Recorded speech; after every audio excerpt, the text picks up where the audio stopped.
Okay, so I wanted to talk about these sprouting lids.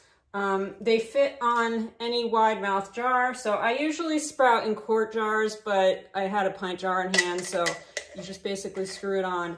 And then, you know, when you do sprouts, you need to rinse them like twice a day. So you rinse them, you put the water in the jar, and then you can drain them really easily and the little seeds don't fall through there.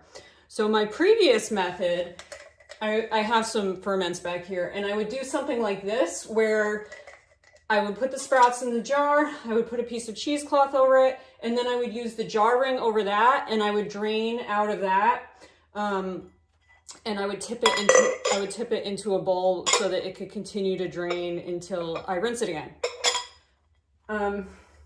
It stayed wetter doing it that way. It's actually cleaner to do it this way. They stay drier, and you can still keep them tipped into the bowl like that so they can continue to drain throughout the day.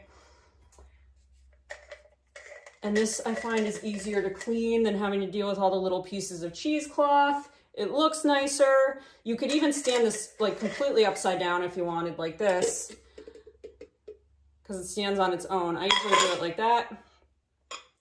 And I just find it makes sprouting so easy. And it drains easier than trying to drain it through the cheesecloth too. I find I kind of have to manipulate the cheesecloth a little bit when I try to drain it through there. So if you do a lot of sprouting, these are super handy and I highly recommend them.